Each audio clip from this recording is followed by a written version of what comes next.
what's going on, everybody? Welcome back to another live stream. Hope you guys are all having an awesome day today. Today, we're going to be going over all the new releases for March 8th, 2023's new comic book day. As always, in these videos, I'm going to be using leagueofcomicgeeks.com. We're going to be talking about all the new releases. We're going to be checking out some of the variant covers, if there's any spec behind some of these books. And, we're just going to be shooting the shit with them. So I hope you guys are all doing well today. William Marino, what's going on? CAKS, what's up, what's up? What's going on, everybody? Hope you guys are all having a great day. Thank you all for tuning in. My 2 cents, what's going on, buddy? Let's see, let's bring it up. There we go. So we got 3/8/2023. There's some pretty good books coming out this week. It's definitely a little bit lighter of a week. LCD, what's going on? Hugh, what's going on, buddy? Mr. Negative. SMK, the gang is all here. What's going on, everybody? Oh, man, this is awesome. Love hanging out, chatting comics up with you guys. Like I was saying, it's a little bit lighter of a week. I think I put that there's, 73 comics coming out or something along those lines. I mean, in the grand scheme of it, 70 comics is still a ton of comics, but overall, it's not as good as some of the recent weeks have been. SMK, what's up? What's up? Nothing. John Spilios, what's going on, bro? John, I reached out to you over Patreon, man. Hook up the Discord. Hop in with everybody else. Dream Eater, what's going on, buddy? 15 folks in the house. Thank you all for tuning in so quick, man. That's awesome. Like I was saying before, leagueofcomicgeeks.com. Going to be talking about all the books this week. I'm going to be starting off with all the indies first. If there's anything that you guys want to see, we can talk about it a little bit more in depth. But mainly, I'm just going to be covering some of the new stuff, which books I'm going to be getting. But seriously, if there's anything you guys want to talk about, let's talk about it as well. Let's see. Milestone, that's technically DC, but we'll chat about it real quickly. So we got Static, Shadows of Dakota. That's actually, like I said, it's Milestone, but DC. Second issue. This is the third season, I think it is. Is this... How they always write these books a little bit different. I think that was Static, like season 3, unless this is a totally different series, which it probably is. But 7 out of 7 users liked it. Anybody reading Static? Anybody enjoying this? Got a 125 incentive as well. That's a pretty cool cover. I enjoyed the first issue. Good recap, too. Ooh, so Marco, you think someone who doesn't really read Static could probably hop into this one and get a good understanding? First issue was okay. Let's see. Not bad, though. Now, this one, I'm going to be honest. This one from Ablaze. This is probably one of the ones that I'm looking forward to most this week. I don't know what it is about this series, but it's doing it. I'm absolutely loving this series. Children of the Black Sun from Ablaze. I highly recommend checking it out. So every issue, well, the first 2 issues so far, it even says from the artist of the hit series House of Slaughter. There was, they were doing House of Slaughter kind of homage variants. I don't think any of, unless if this is a House of Slaughter homage, cover B of Valerio. I feel like it is. Let's double check.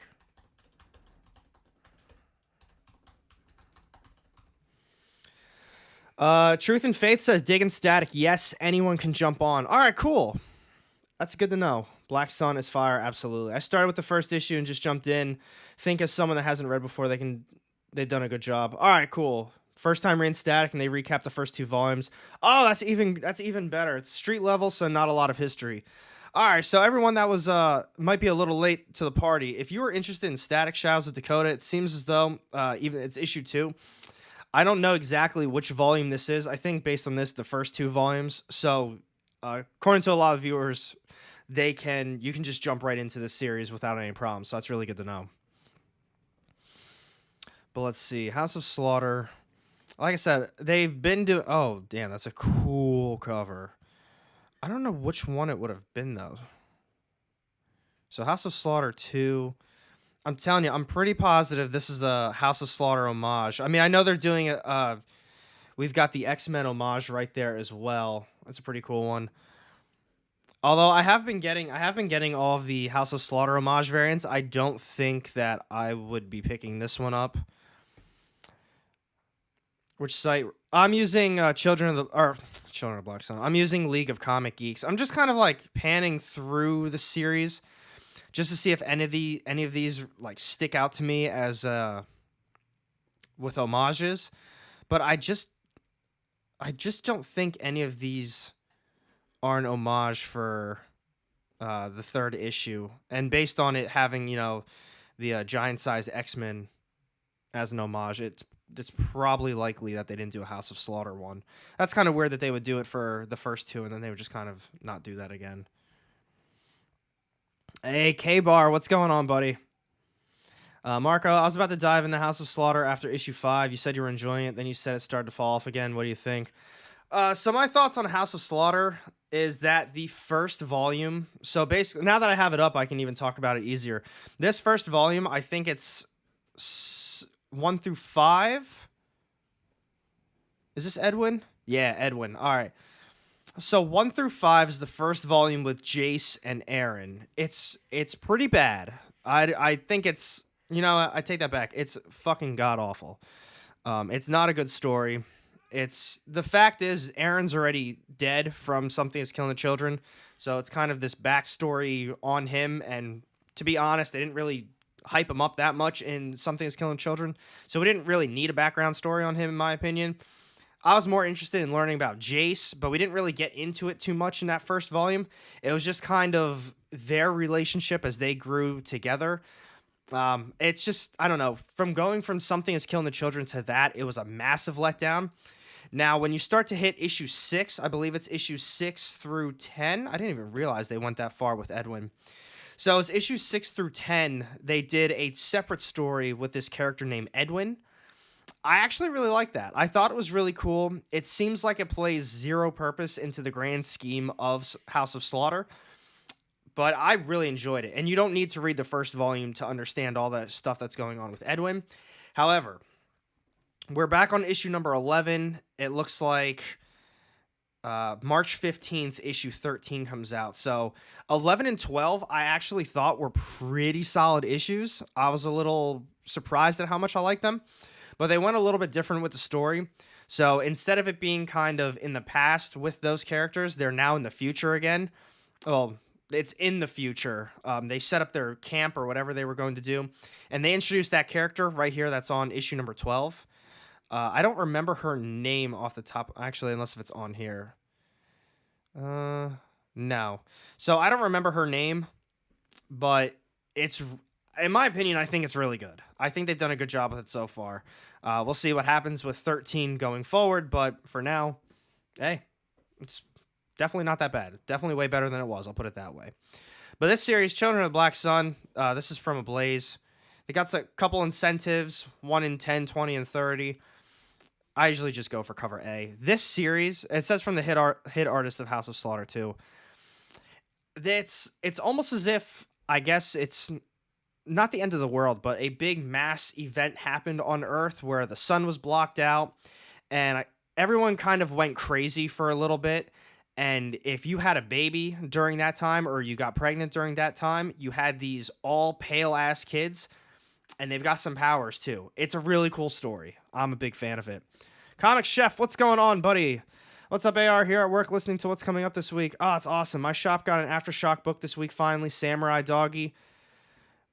Is that one even supposed to be coming out this week? We'll get through all these, but I just want to double check. I feel like there was nothing. Oh, that's so odd. They don't even have anything listed from Aftershock coming out this week. Let's see. Only thing about House of Slaughter is it's been harder to care the more periphery character. Hold on. Only thing about House K-Bar, you might want to rewrite that one for me. Still says TBD for it on the app. Well, at least you got it in though. Which Samurai Doggy is it? I think that's how you spell it. Samurai Doggy. I started typing in House of Slaughter.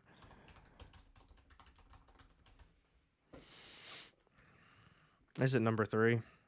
Oh my god, these aren't coming out. No doubt in my mind, these aren't coming out. January 25th was issue 3. So you got issue 4. Oh, that's funny. Well, maybe tomorrow it is supposed to come out. Who knows? I'm still convinced. We were talking about Aftershock it may have been last week or a week before that. I don't remember off the top of my head. I'm convinced though that Diamond or whoever ships out the Aftershock stuff, they just have a massive pile of Aftershock books that they didn't get paid for or whatever happened with them, and they're just like, you know what, screw it, we're going to be shipping these bitches out no matter what. We're probably not going to be getting our money for these books, so we're going to make back whatever we can through the Diamond sales. Oh, no, it's all good. Yeah, sorry. Just the more further out the characters featured are, the less I'm interested. Like the camp leader is 3 degrees removed from Erica, so I just can't get myself to care about him. Yeah, it's one of those. The way I go into House of Slaughter, for anyone that is interested in this series, don't really have expectations for it as far as Something is Killing the Children. It really is its own story. It does have House of Slaughter characters in it. I don't think Cecilia's in it. If I do recall, the main House of Slaughter guy is in the series. But it really is okay, but I do think now is better than what it's been in the beginning. And then from AWA, this first issue was pretty cool. AWA's kind of been doing the same kind of format on their latest comics. I don't know if anybody else caught this too. So with Black Tape, it was kind of a rock and roller who died, and his wife, who was left behind, I guess didn't really know everything about him. And I guess they're trying to hint at that he may have been involved in a cult, or he's been doing some, not devil stuff, but, you know, evil, what have you. But it says Jack King was a rock and roll god who projected a stage persona on par with the devil. After Jack dies on stage, his widow Cindy grapples with grief and struggles to protect his legacy, unaware that she's being surrounded by dark forces that covet the master tapes to Jack's final unreleased album. I think it was a really good first issue. I really enjoyed it. But what I was getting at with them kind of setting up this format lately has been they're not really doing a lot with the story until the very final page, and they're kind of just laying this cliffhanger on you that's like, whoa, so that's where the series is going to be going. They just did it with Trojan. They did it with Black Tape. They kind of did it with Red Zone as well, so they've kind of been following this format lately like that. Let's see, let's check some of these comments. I'm actually reading House of Slaughter, but just reading Something's Killing Children trades. That's a good call. When Something's Killing Children came out, not a lot of people were reading it. I think it was pretty... I don't want to say it was very underordered, but I feel like it definitely was. And then once it started picking up a little bit, and I guess Boom Studios realized that it was selling a bit, they wanted to start doing the extra prints for it. Hey, Spitzkoff, what's going on, buddy? Black Tape was a solid soul book for Fame Wild so far. Dude, it really was a good first issue. And yeah, this cover is pretty sick. Got all the guitars. Kind of looks like a peacock right on the back as well. That's his wife, Cindy. Yeah, that's a really nice cover. That's a really nice cover. And they've been doing this too. As much as I like them, I feel like these are boring. I really like the heavy metal homages that they're doing. I think it's a heavy metal. Well, AC/DC homage. It's cool. But the albums that are being used, I think the last one as well was kind of on the more boring side. Actually, is this? Yeah, it's issue number 2. Because this was the first issue. You know what I mean? Like Black Sabbath. And it's cool as far as an album covers goes, but I don't know. I feel like as far as rock albums, they probably could have done a different homage for both of these. They're both super generic. The peacock guitar, oh, it is very badass. But you know what I mean, though, guys? I don't know. That's just me. But definitely, if Ideal City Comics, what's going on, buddy? If you are having a light week, though, I definitely would check that one out. that is a very cool one. See if your shop's got it. This has always been a series that interests me. I've never read it, though. Nottingham. I mean, this is Tales from Nottingham, so it's a little bit different. This one says... Actually, hold on. So it does say... Blah, blah, blah. Never before seen mysteries confront Everard Blackthorne, the sheriff of Nottingham, culminating in an investigation that will lead directly into the climactic events of Nottingham Volume 3. So even though it's Tales from Nottingham, and it's not like Volume 3, like Volume 1s and Volumes 2 were, you do need to, I guess, read this one if you're going to be checking out Volume 3. They should have parodied classic rock album covers. K-Bar, that's what I was thinking, man. They're kind of boring-ass albums. Hey, Paul Wrestler in the house. Yeah, that's my dad, guys. Hey, what's going on, Pop? That's cool to see you tuned in. That's awesome. Joseph L. I did not like number one. Can't remember why, but I put it in my pile of no-goes. I remember the art was good though. There's definitely a delay. But if you're still talking about what's it called? Black Tape. I will admit it was kind of, I don't want to say it was all over the place, but you like I said it was the same thing with Trojan and kind of Red Zone that AWA's recent. Oh, from Nottingham. Gotcha. Nottingham, it was so popular when it first came out, and it was so expensive, and that's why I ended up not getting it. I forget who was talking about it, but it started hitting a couple different channels, and people are hyping that thing up like no other. And then all of a sudden, some exclusives started coming out, and I just kept thinking to myself, like, it's probably good, but is it good enough for me to, really want to get in there and start spending some money on this series? Probably not. But low key, Mad Cave Studios does have some pretty solid books.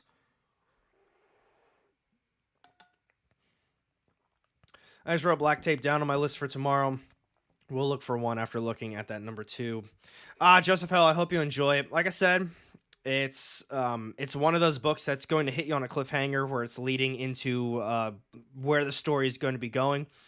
AWA has been really good on their backstories, and this one is kind of a good backstory leading into it. Steven, listen. Well, if you love comics, my friend, you have hit the right place. We do too here. This series, I'm going to be honest, from Source Point Press, this was actually really fun. This was a really fun one. Oh, actually, first I want to talk about this one. I was looking forward to your stream all. Oh, it means a lot to me, man. I appreciate that. I have a lot of fun doing this, so it's cool to see that, other people are really, really enjoying it as well. So we've got They're All Terrible. So this one doesn't have the cover art. Who in the chat is still reading Bad Idea comics? I don't think I have anywhere in my area that still sells them, unless if they have a website. I could probably look it up. Jaff Comics.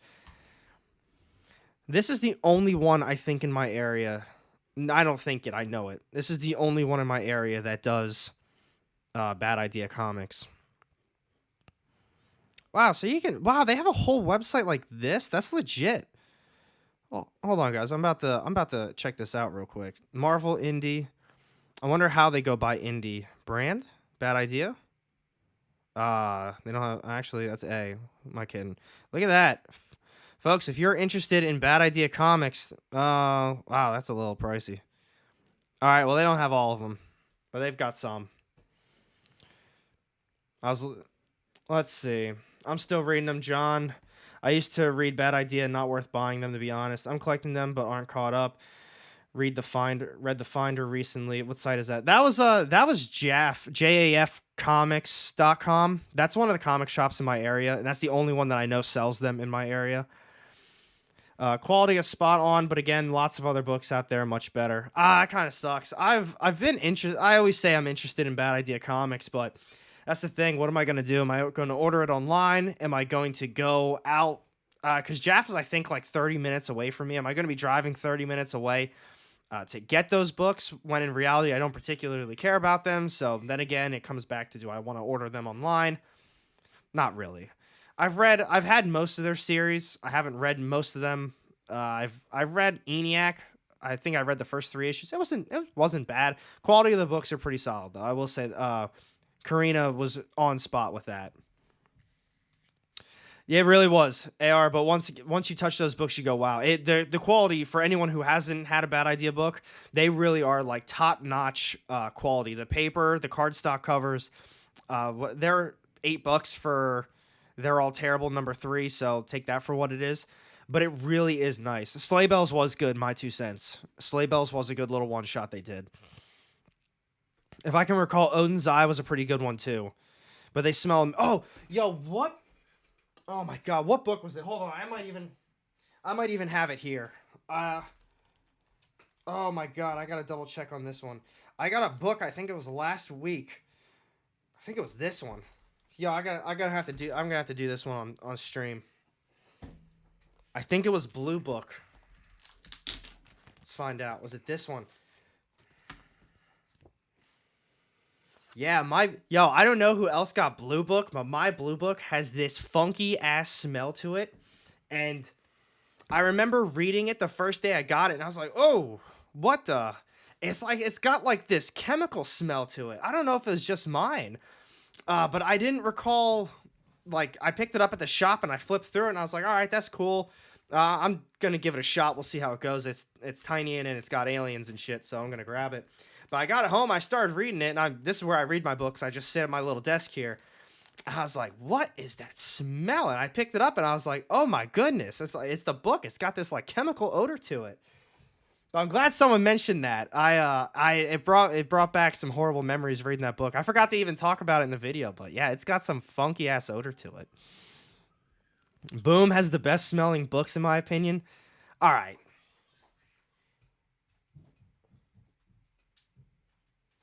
Lucky for you, we got a Boom book right here too.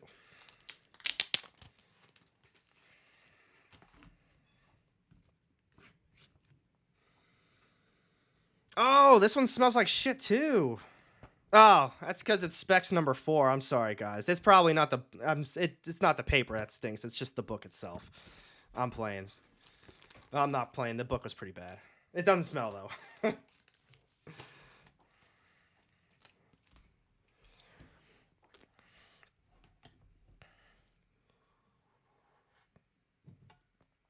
Does he?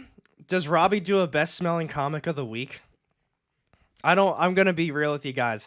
I don't watch his whole videos. I like to skip around to see what he has to say about certain books. But I don't sit. I don't sit through the whole thing. I mean, I think a couple weeks ago he had a 50-minute video. But he makes. If you guys don't know pop culture philosophers, Robbie Billups, dude, he's got some good content. One of these Fridays, yeah, timestamps are key, 100%. That's why I like to put them in my videos too. I don't expect someone to sit there and watch watch the entire video. You skip around and check out whatever you want. He actually smells that, dude. That's awesome. Seriously, if you guys haven't watched his content, he's got really good content. He's a really nice guy. Go check him out. One of these Fridays, I'll put his videos on for the stream because I think I figured out the sound issue from last time. We can check out what he's got to say for some of his books. But I still have other videos I want to show you guys. But like I said, we'll save that for Friday's stream. So I can't speak on this one in general from Source Point Press. Hold on. Let's see. You guys actually have most of the time the same books in the top 5 except the DC ones. He's a big DC guy. That's how it seems. I do check that he does read a lot more DC. I think Robbie won YouTuber of the year. Dude, he's got his new comic book day stuff is legit. Great. I'm glad you fixed the sound. We'll see. Oh, I guess we'll see. We'll see how it goes. Is that a new? So it's actually not a new one. It says the limited edition Japanese language collectible printing of Little Red Ronin 1 is reformatted to match the layout of a traditional manga and is fully translated into Japanese.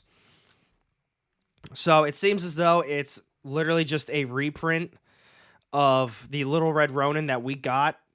When did that come out? Was that like a year ago? It may have been like almost a year ago that Little Red Ronin came out. But it was really cool. This is pretty much what it's about. It says the Great Wolf, in hopes of exonerating her grandmother, who lives in exile for spreading terrifying propaganda. So this Little Red Ronin on the front, her grandmother got sent to exile because of the big bad wolf that no one really thinks exists, but she knew did exist. And now she's out to find that Great Wolf. It was a really fun read. No lag. Passionately, what's going on, buddy? You better cross your fingers. You better knock on wood for no lag. He bounces you out. What's up with Little Red Ronin? I do read manga. It kind of gives me them vibes, but when comics do, it's 50-50. Robbie does read everything. He either manages or owns a comic shop, one or the other, so he's got that luxury of just kind of checking everything out. While I do work at a comic shop, doesn't pan out my favor to have that luxury of just reading pretty much everything. I still have to follow the strict Wednesday only rule. What channel is this, Robbie? I'd type it in, but for whatever reason, it says every time I have to type, it just says sign out. It says it's pop culture philosophers. Actually, fuck it here. If you got here, yeah, if you guys haven't seen him before.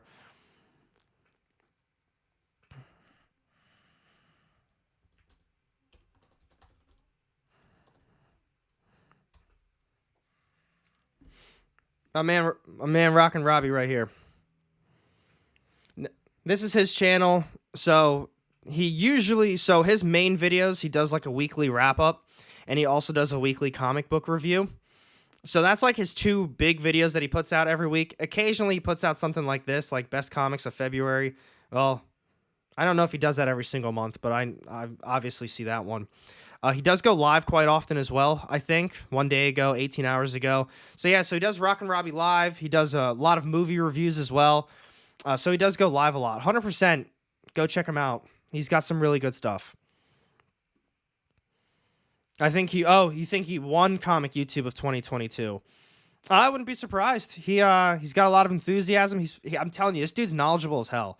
I already X'd it out, so I'm not going to bring it back up for you guys. But when he rifles through these books, I don't even know if he's got notes in front of him.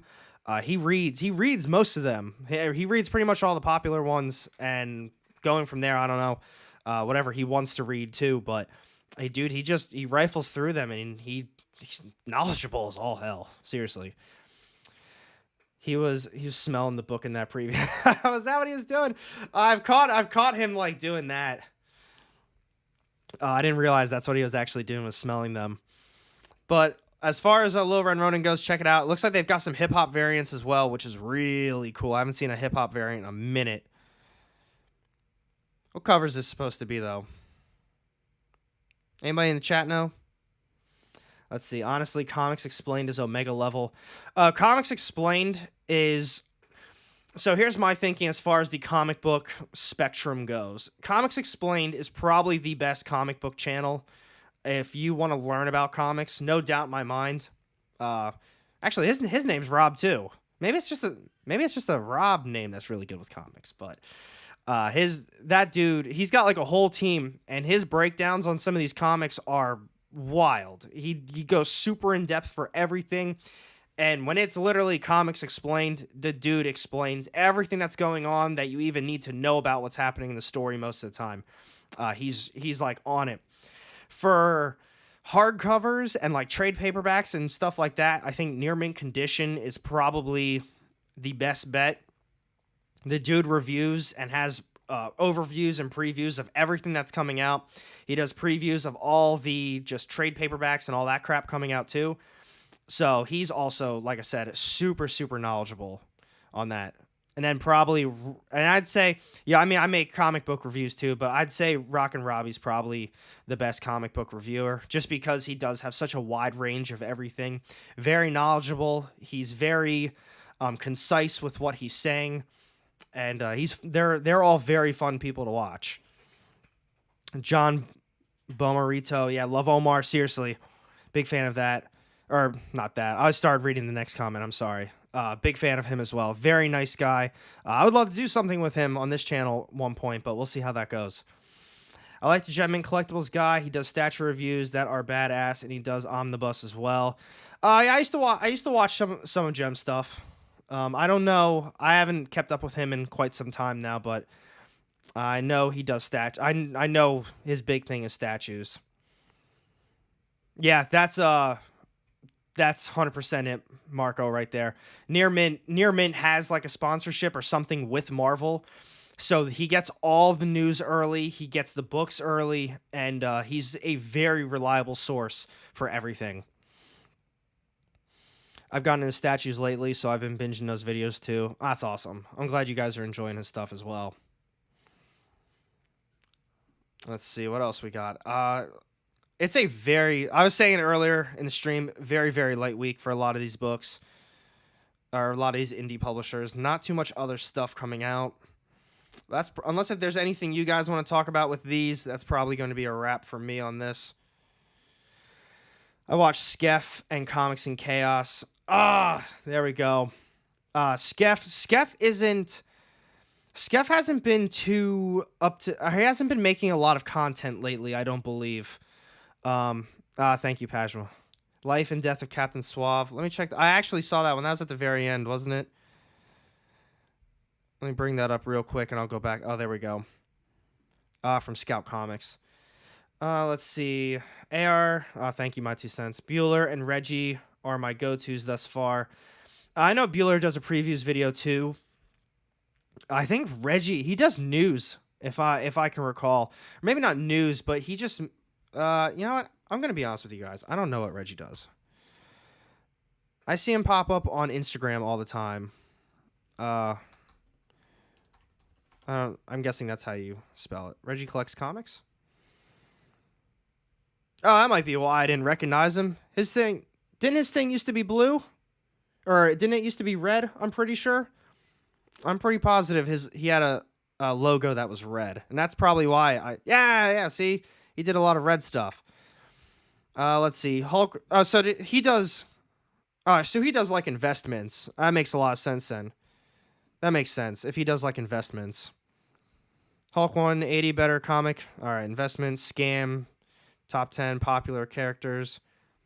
Silver Age key purchased. Snag these comics now. Don't buy these comics. Top 10 demand, top 10 hottest. All right. So he does stuff like that. It was red for a while. That makes sense.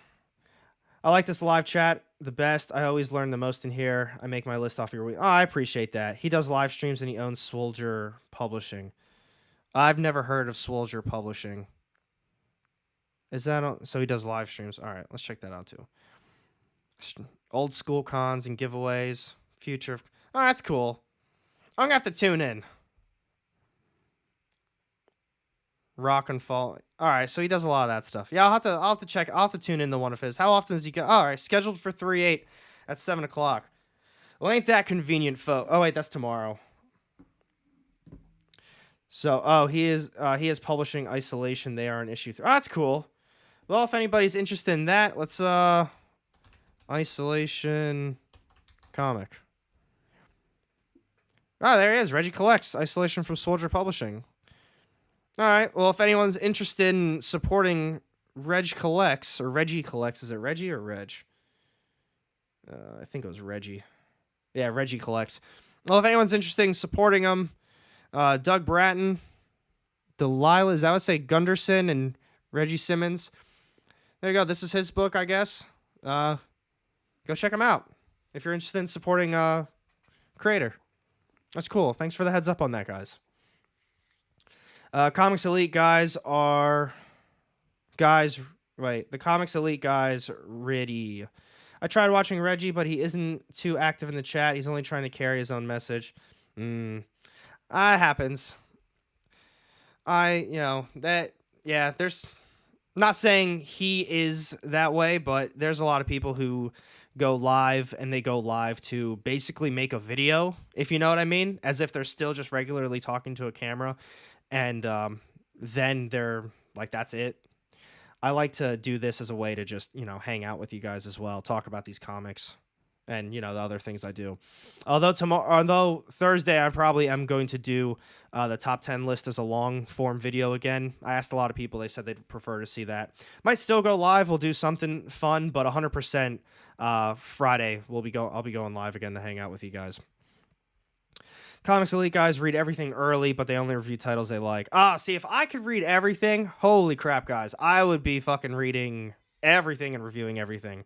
Speaking of comics and chaos, what's going on, man? How you doing today, buddy?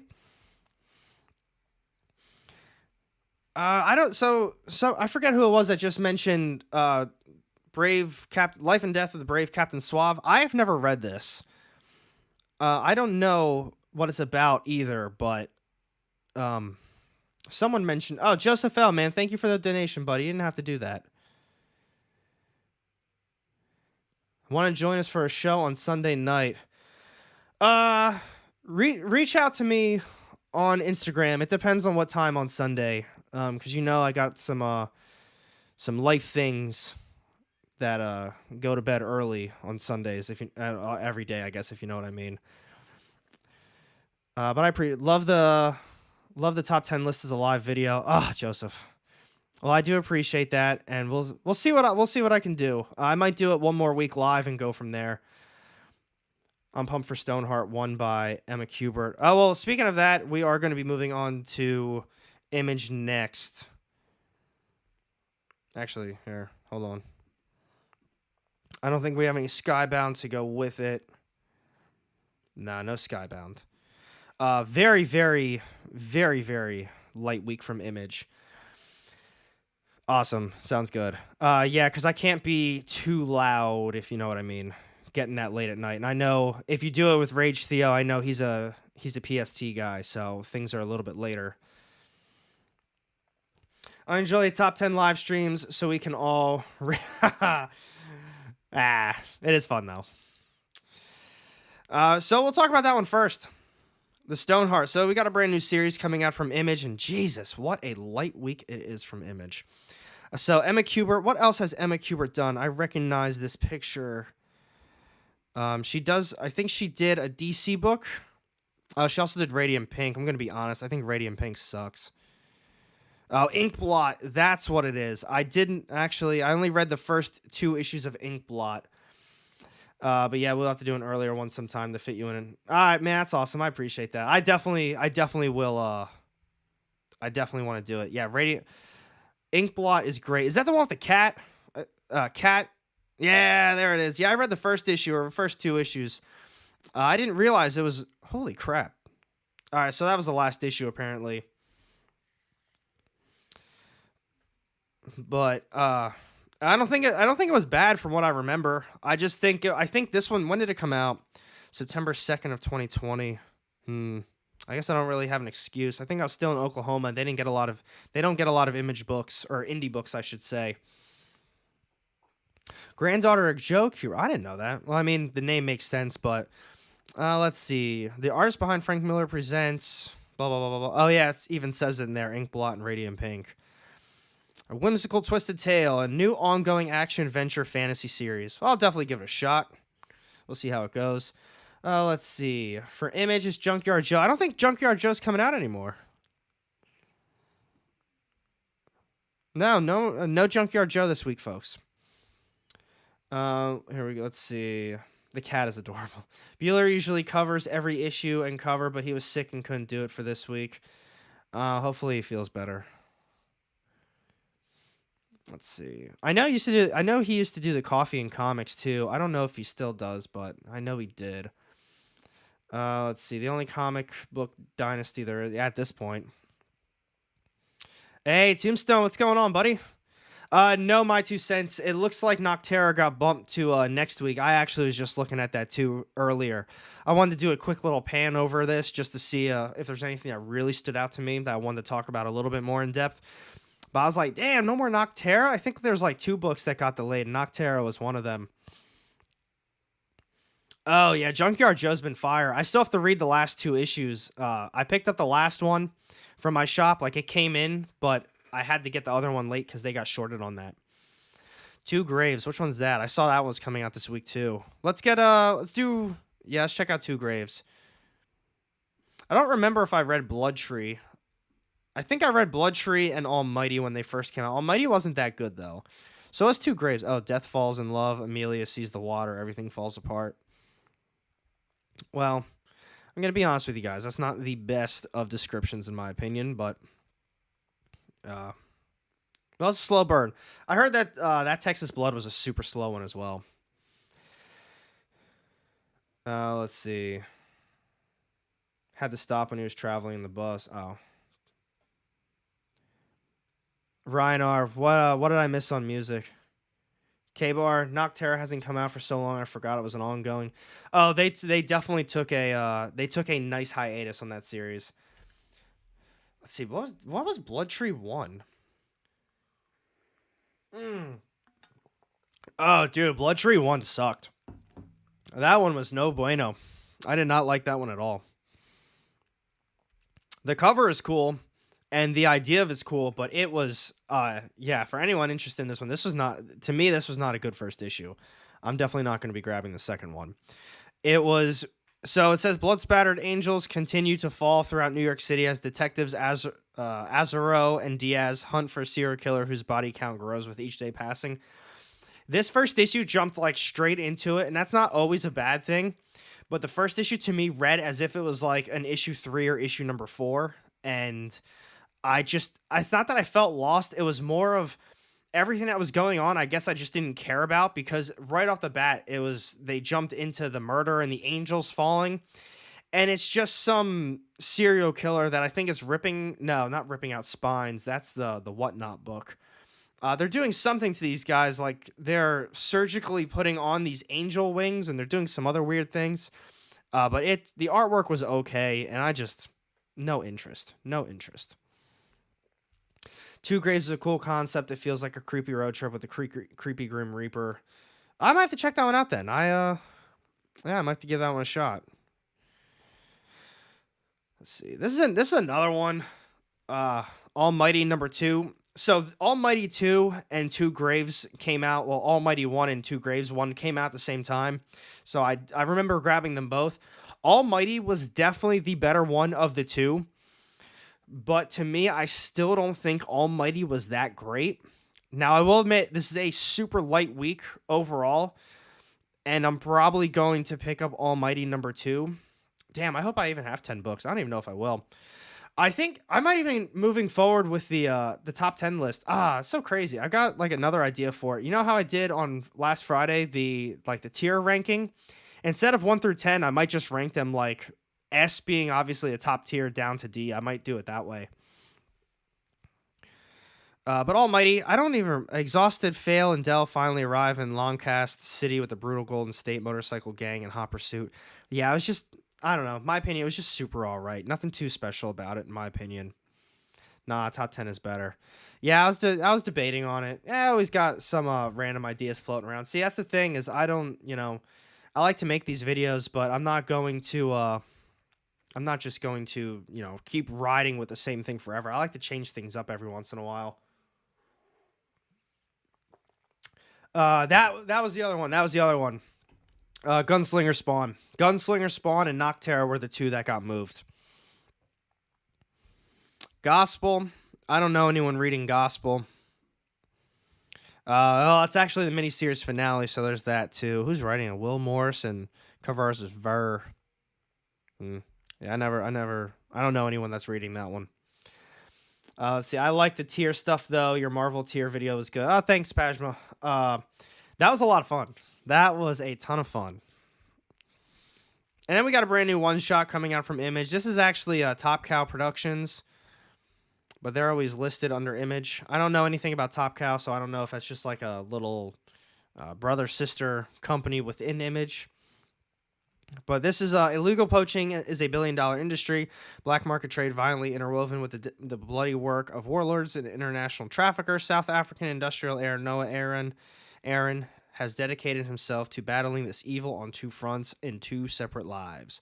By day, he's an environmental lobbyist and aggressive corporate reformer, but by night, Noah leads the ARC, Animal Rights Coalition. So if that seems like something you'd be interested in, grab it. It is what it is. Hey, Peter Regatta, what's going on, buddy? Not too late, never too late. It's a little bit lighter of a week. If we had some more books to go over with the indies, we'd still probably be talking about them. But as far as Image goes, that's pretty much it, too. Like I said, a little bit lighter of a week. And to be honest, this doesn't even sound that good. This could, if I don't get Almighty 2, this could be the first week that I didn't get anything from Image. That's one of my favorite publishers. And there's Spawn, Rogue Sun. Heard Rogue Sun's good, but sadly I'm not reading it. See, that's the thing, Joseph L. Flip through it, see if it grabs your attention. I agree. That's usually how I like to give some of these. But the fact that it's just a one-shot and $5 price tag, and it's just kind of like an animal rights book. I'm sure it's probably good. But I just don't know if I'm that interested in purchasing it. Man, very, very, very. One from Boom Studios. This Know Your Know Your Station. Holy crap, guys! This is a light week. We always talk about how it'd be nice to have a light week, but this is probably the lightest week of the year so far. I like the cover, except that little rhino toy throws me off. I missed it, and plus, who's reading Know Your Station? We can talk about that if anyone is, but sadly, I'm not reading that one. I'm gonna be honest. I didn't even notice that when I looked at the cover. Yeah, it doesn't fit in with the rest of it. Eh, I'm probably not going to be grabbing that. That's what I'm saying. Very light week. I don't know what's going on. Maybe it's I don't know. I'm all in on the Massive Verse. Sure, they aren't going to all be bangers, but Rogue Sun is a good one. Oh man, it's a light week. Maybe I can find some of these back issues. I feel like my shop has all of these back issues. They've ordered all of them, and I just don't understand why I didn't get it. I think at the time this came out, I was like, oh, why would I get that if I'm already reading Radiant Black? Like, I just don't want another superhero series just like it. And that was a mistake. Definitely a mistake. Let's see. But yeah, Boom Studios, light week as hell. Let's check out. There's Dynamite, Dark Horse, and where's IDW? Wow. Holy crap. Even these three. Oh, this one I'm really looking forward to, though. Hey, Sean Ali, what's good, bro? What's up, AR? What's up, peeps? I definitely pick up back issues on light weeks. That's smart, man. That's what I tend to do. At least I try to. I tend to take a peek around. If I see like a new series that I missed before, it's like, ooh, maybe it's that time to finally get this one. That's why, like you said, it's better read as trades. I wish I could just do everything as a trade paperback or a hardcover, but I just can't. I love reading the weekly books. I like staying up to date on it. But it is true. A lot of these indie series, as much as I hype up AWA, you should 100% read all of their stuff in a trade paperback. They're not expensive. All their trade paperbacks are, let's see, I got them right here. They're all $10. So think of it that way. A $10 trade paperback from AWA Upshot. This is the COVID one. Or you could buy each one. There's like 5 issues usually for $5 or $4 each. So take that for what it is. Let's see. I found the Max 1 and 2 last week. Forgot how much I loved that comic as a kid. Holy crap, man. The Max, I haven't read that in, I couldn't tell you how long. It's been years. I definitely didn't read the series. I only read probably the first issue, likely when I was a kid. But Dark Horse, it looks like they've got 2. They got 3. This is the only one I'm interested in. This one, I already clicked it. This one's going to be really cool, though. It's written by Scott Snyder. The artist is Francis Manapul. Not too distant future, mankind no longer sees the world as it truly is. The invention of neurological filters has made it so one can view reality however they may choose. Old Hollywood, monochrome, zombie apocalypse, anime, the possibilities are endless. Neo Shamus Sam Dunes is one of only a handful who choose to live without a filter. When the death of an old flame reveals foul play, Dunes is set on a wild and twisting mystery that will take him from the city's deadly underworld to even deadlier heights of wealth and power. That's going to be a fucking cool series. I am really excited for that. Dark Purple and Gold Roses. What's good? What's good? What's good? I have all the Max trades and art books. Oh, that's so cool. I'll wait to hear your top 10. I'll decide if I can get that. I think it's going to be really cool. Scott Snyder. It sounds awesome. The covers are pretty cool. What is this one? They got a foil cover. Yeah, this shit better not be. That better not be the only foil. I'm tired of this crap. That freaking blue book did the same thing. If anybody got the foil version of the blue book, tell me how ridiculous that is. That's the only foil on this. How can you call that a foil? Come on with that shit. So I hope Clear isn't the exact same way, but I'm assuming it will be. Is it only a 3-issue series? It might be. Yeah, it might be only 3 issues. Let's check it out on previews. That's always the real answer. It is. All right. Well, that kind of bums me out just a little bit, but it is what it is. I'm sure it'll probably be good. Scott Snyder just recently did a different one. I don't remember what it was called. At least I thought he did. Upcoming. I thought he did something else with Dark Horse. I could have sworn. Oh, they go by that. I'll never find it. It was another one from Dark Horse. Night of the Ghoul, Night of the Ghoul. John said it. Thank you, buddy. Clear was already in Comixology. Oh, man. Comixology, is that ahead? Yeah. With Francavilla. Dude, that's really good. I read the first 2 issues, and I missed out on the last one. Joshua Alvey, is anyone still reading Chroma? I actually think Chroma's really good, man. I'm thoroughly enjoying Chroma. The last issue is the only one that I didn't feel like I didn't totally get my money's worth. It is an oversized issue. It's got a cardstock cover, gorgeous artwork. I think it's like $8 or $7.99. Let's see, I spelled that wrong. Yeah, so it's $8, 48 pages. Discover the most visually stunning comic of the year. You know, we're March 8th, so we just hit the 3rd month. I mean, I'd say this is probably the most visually stunning comic of the year as well so far. Although this came out originally in November. But it is very good. I will say that. I feel as though it is a good series to read. Money-wise, though, I would wait for a trade paperback because, you know, I can't imagine. Let's see how much this is going to cost. So the trade paperback is going to be $20, and it covers 1 through 4. Each issue is $8, so take that for what it is. That'd be $32 instead of $20. So I would wait. Plus, it's not like super long as far as like dialogue heavy of a story. It really relies on the artwork, and they've done a great job with it. So I do recommend it. But if you're looking at it in a financial way, definitely wait for a trade paperback. Oh, the artwork is just as good. I don't think I have any right here. No. Damn, I actually just recently put all my comics away. I had Chroma sitting right next to me because I didn't have a place for it in the Boom Studios pile or the Image pile. But it's really nice artwork. Yeah, cover art looks nice. The interior art is the same. That's the interior artwork is the same. I'm not gonna lie, guys. This might be the one I'm looking forward to most this week. I'm gonna be real with you. Oh yeah, that makes sense. Someone mentioned the Comixology. We're getting a physical release this year. I wonder if any cool variant covers. I'm excited.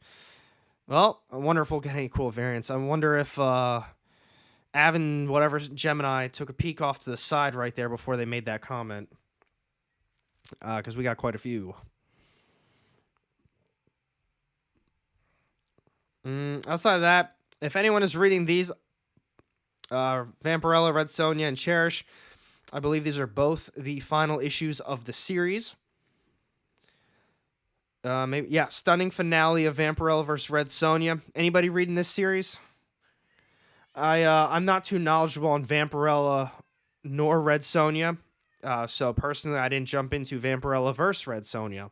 I did read her most recent series from Dynamite, the just Vampirella, or not Vampirella, the Red Sonja series with the little kid in it. I thought that was a pretty good one. Comics Elite only had a top 5 this week. That makes sense. I'm probably, I don't know if I'm even going to have 10 books. It is so light. Damn, she's got a liver. Josephelle, so she juices too. I'm reading the Vengeance Vampirella series from Harris. It's awesome. Picking up Deja Thor, see what it's all about. See, I gotta jump into this stuff a little bit more. The thing is I don't particularly think it. I feel bad. I just don't think it really interests me. If a universe is to survive, Red Sonja and Vampirella must set aside their grudges. I'm very picky. I don't know. I always talk about I'm super picky with all the stuff that I pick up, and I just don't think I don't think it's Red Sonja. I think Vampirella would be better. I did read the Vampirella series so far. Her year 1, I think that's what it was called. I think I'm 2 issues behind now. But that one has been better than Red Sonja in my opinion. I used to read Vampirella when Warren published her, but not in the last 20 plus years. Red Sonja, not natty. What? You don't think she's natural? Jesus. That's some abs. She whooped my ass, I'll say that much. Cherish 5. This is another series finale. Got some cool covers for these ones. I actually really like these covers. This one's nice. Yeah, it's nice. But people are talking about Deja Thoris as well. Like, to me, I guess like looking at this, my brain, um, my brain tells me, so you've got Red Sonja, you've got Deja Thoris, you've got Vampirella, and then Cherish, and there's a few other ones like that. I know this isn't the case, but because I've got so many just superhero books, and then I'm very picky. I really like my crime stuff. I love my other indies. If I'm going to pick something like this up, they've also got Barbarella and Draculina. They've also got Draculina. I view them, I know they're not, but I view them all kind of the same. I know Red Sonja is more of a warrior. Vampirella, she's a vampire. She's done a lot of stuff. Deja Thoris looks like she's a princess of some sort. Cherish was a shooter. So there's different options, but my brain kind of just associates them all the same thing. So that's why I tend to lean towards Vampirella as far as which ones I'm going to pick up. Dear God, she is yoked. Like I said, she'd whoop me. But we got young Princess Deja has lived a sheltered existence, growing up behind a vast palace walls guarded by Helium's greatest warriors. But then, when the entire royal family is attacked by horrific Chaldean Martians, Deja narrowly escapes into the wilds of Barsoom with no recourse but to strike on a quest to save her kingdom. Yeah. Brand new series. Definitely check it out. We got some cool shitload of covers. That's one thing. If you guys are new to Dynamite, they've always got a lot of covers. Here we go. If this helps, from Mr. Skullface here. New Deja Thoris. Yes, sign me up. Oh, Chuck Brown again. His last shot at ERB was undercooked. I'm suddenly not too sure about this one. Anyone familiar with this writer? So take that for what it is. Not sure about Chuck Brown. If you want to jump on the Deja Thoris, this series looks like a good point. I mean, it is going to be a really small week for me. If anything, now would be the time to check out Deja Thoris. I'll see what the artwork looks like. I'm not sure of Emiliana Pina's artwork, but hey, we'll give it a shot. Hey, Preston, by the way, I'm not sure if you commented earlier and I missed it, but I hope you're doing well, buddy. Let's see. And if you guys didn't know, speaking of Dynamite, tomorrow's Wednesday, right? Yeah, tomorrow I'm on their live stream. They're at the EXP. It's _EXP. It's a comics and collectibles live stream. I go on there, I hang out with them. It's a claim show. We talk comics. They do some auction items, but it's mainly a bunch of claims. They've got Dynamite 10 packs. They've got a lot of, they call them CCAs. It's basically a blank sketch cover with artwork done on it. Very nice artwork as well. It's Ken Hazer for the most part. They got slabs. They got a bunch of cool shit. So definitely, if you want to come hang out with me, that's where I'll be. 6 o'clock EST. I'll give any comic that takes place on Mars a try. Oh, yeah, and they got John Carter of Mars. That's a fun one, too. And boom goes the Dynamite. 6 o'clock, my friend. EST, of course. They go for 2 hours. But other than that, I'm not too interested. If you're a Godzilla fan, we got I think these are always one-shots, if I can recall. Yeah. They're cool. I've never read them, I will be honest. They always look cool when I check them out, but it's just not... Yeah, just like that, Joseph.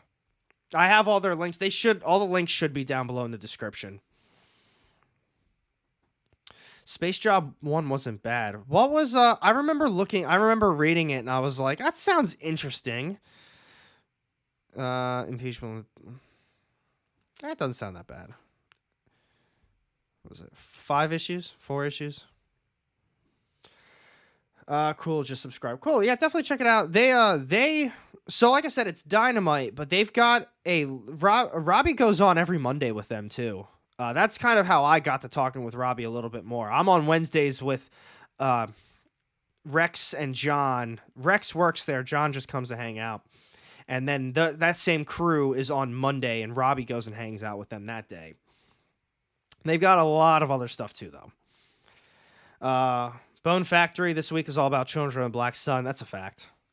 The cover sums it up basically like almost ironic, I'd say. So just a boring-ass job. I'll see how it goes. Maybe I'll peek through. Man, even DC. Holy crap, guys.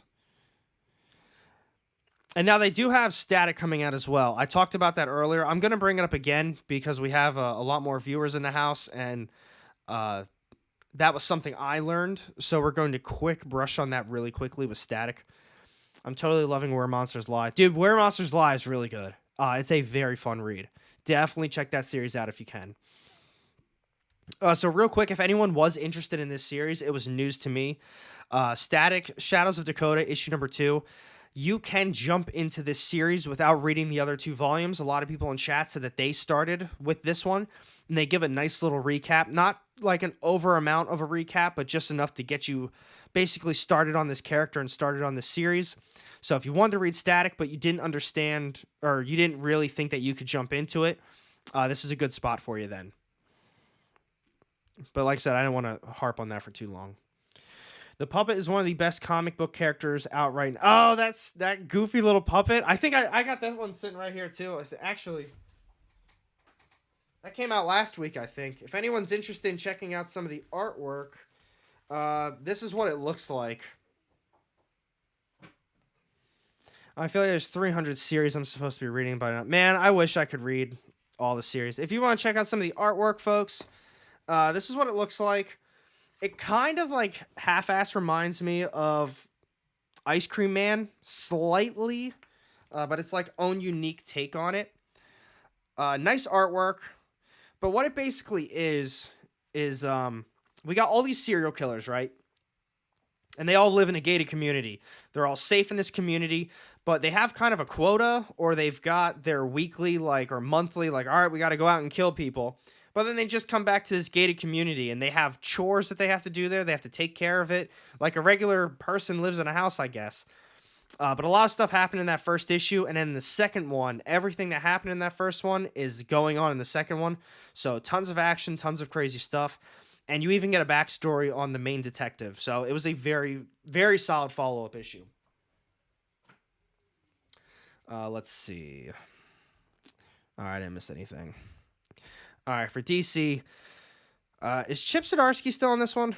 Or at least I think it was Chip Zdarsky. Yeah, Chip Zdarsky is such a good writer, but every time I pick up a Batman series, I just don't want to keep reading it. I don't know what it is. Batman to me is a hardcover type of book. Like, just pick it up in hardcovers, volume 1 to whatever. The single issues, I mean, 133 issues deep, man. I just couldn't do it. Let's see. Anyone interested in The Nasty? I think it comes out in the first part of April. I actually don't think I've heard of that one.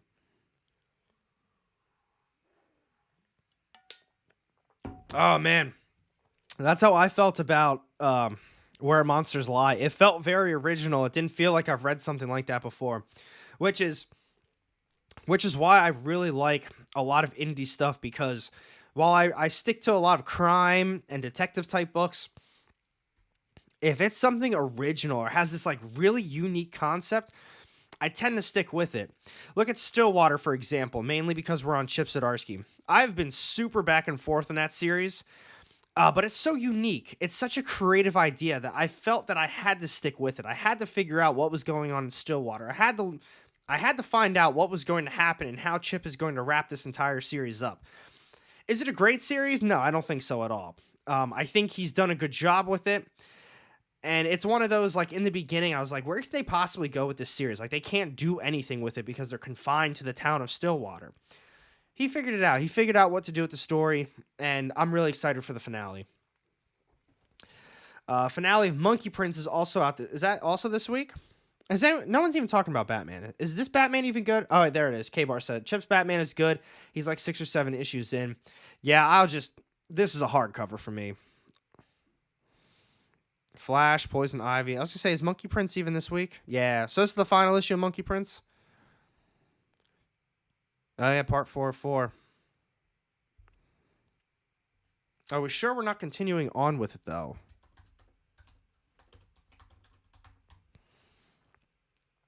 Oh, yeah, I don't think they're on previews anymore. Maybe they are. I don't know if that's actually... I don't know if that's the final issue. I know it's the final issue of the arc, but for the most part with DC, you can tell on their non-ongoings, they've got stuff like, well, actually, this is a bad example. Let's see if we can check out last week's real quick. For the most part, they do stuff like this. Here, Blue Beetle, Graduation Day, 4 of 6. 4 of 6. And I think this one's also 6 of 6. So they tend to have it on there. And that one doesn't. So was it Mr. It was supposed to be 12 issue series when it started. They may be continuing on with it. They did it with Nice House on the Lake as well. Let's see. Flash has been great too. How about some Black Label? Black Label DC is definitely what I usually grab. Yeah, KO. I just saw your comment about Stillwater. It keeps getting delayed. It's been delayed, I think, twice now. Stillwater 18. Let's see.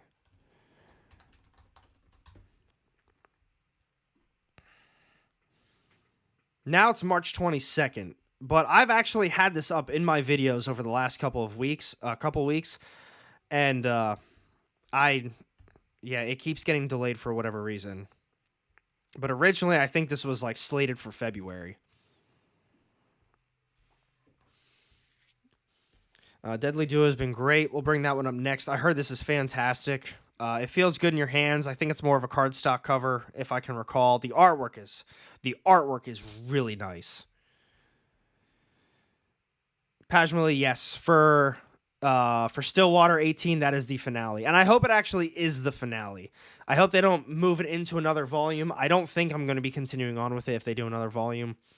I'm good for the 18 issues. It was very slow. It was just okay for the most part. The last couple of issues have been great. DC's trying to put their main characters in the background and new ones up front, or bring in forgotten characters, so I'm sure we'll see more Monkey Prince. We'll definitely see more Monkey Prince. From what I can, tell, he seems very popular. Here's one thing that really pisses me off about, not just DC, they're not the only culprits of this crap. Boom Studios did it. Boom Studios did it with, I think, the Mighty Morphin Power Rangers and TMNT series. How are you going to have... So, this is the Batman Joker Deadly Duo. I like connecting covers. I really do. I'm a fan of connecting covers. I tend to get them usually over cover A, and I usually don't get any variant covers. But how are you going to keep making connecting covers for the same issue? So you think people are going to just buy 2 or 3 copies? I feel like I got to find that one. I really think it was TMNT for this one.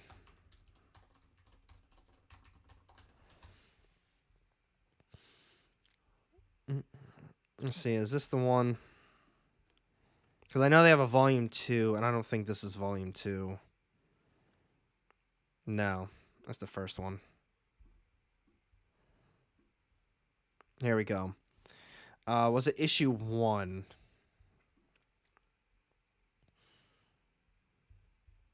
It was this one. So tell me how. All right. So cover A, I believe, is the start of like the connecting cover. And look at this. Cover B is connecting variant 2. Cover C is connecting variant 3. And cover D is connecting variant 4. And then you've got cover E, a double gatefold connecting variant. You think somebody is going to buy 5 copies of issue number 1 just so they can get the connecting cover? This is, I believe, a 5-issue series. Yeah, 5 issues. Tell me why the hell you're not going to just make a connecting cover for all 5 issues. Unless if they did that for every single one of these, then that's just ridiculous. No, they don't. So you only made a connecting series of covers for issue number 1, but you made it 5 different covers. When you could have, in reality, made issue number 2, the part 2 connecting, part 3, and, so forth until you hit issue 5. That shit's ridiculous. They think people just got money falling out their ass, but that's unrealistic for most people.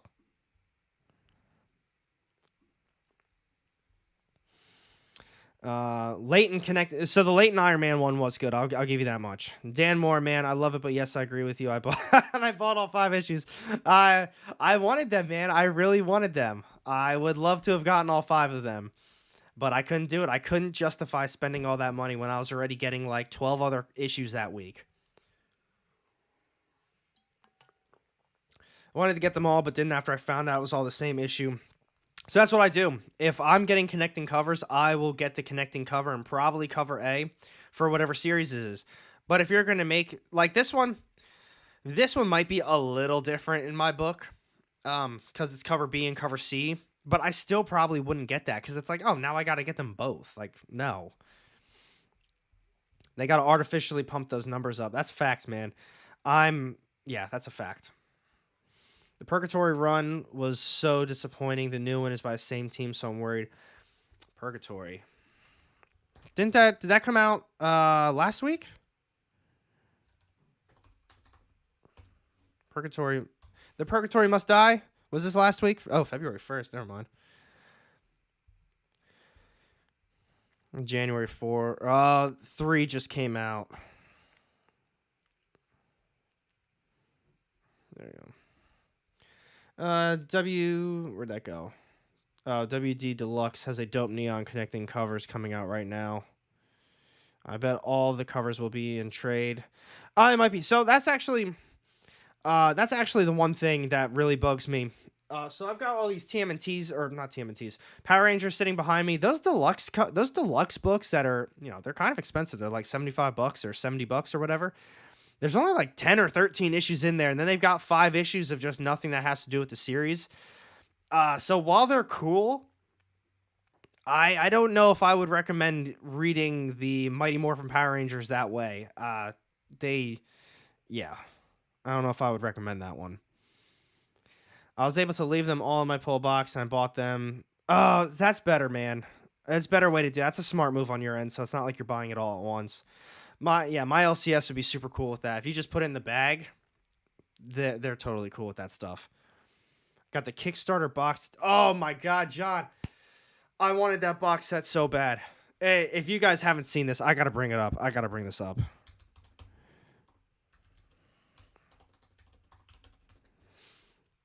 Oh my God, it's so damn cool.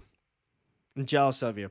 The only reason I didn't buy this is because I already had a few of the books and I couldn't justify it. Well, that's not a good picture. Boom Studios, why would you do that? You want people to buy it, but that's your picture.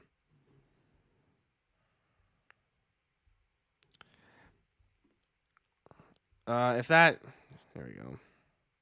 Oh, you're taking me to the website? Come on. Actually, this is better. Look at that. That is... Oh, my God. It's so cool. So those are all, like, special edition, like, custom for the Kickstarter. Because the regular books don't do that. Because you see on the front, like, year 1. This is what year 1 actually looks like. And they got a special, like, Tommy on it. Oh, my God. I'm super jealous of you.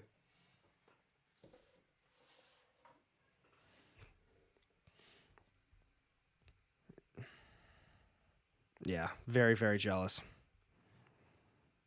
I can't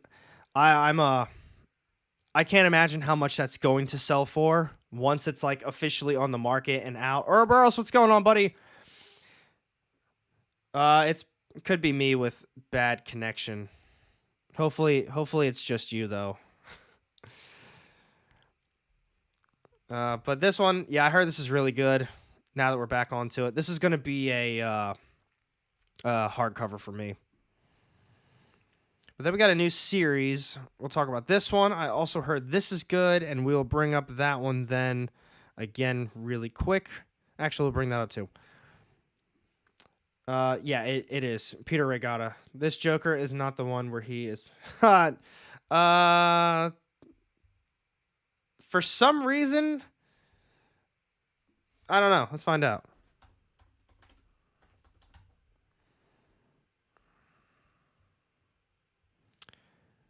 No, I think it was in Batman. Wait, no, it is. The Joker and Man Who Stopped Laughing, issue number 4. That is the same series. So it looks as though he was like really able to start working out as soon as he had his Joker baby or whatever happened. I don't even like what even happened with that. That like hit big news for a hot minute. You've been digging it. I've heard. I'm not going to say I've heard bad things, but I haven't really heard anything about this series. Like, I'm not hearing good things. I'm not hearing bad things. The covers are sweet, though. Lee Bermejo, good lord. I'd buy this series strictly for covers if I could.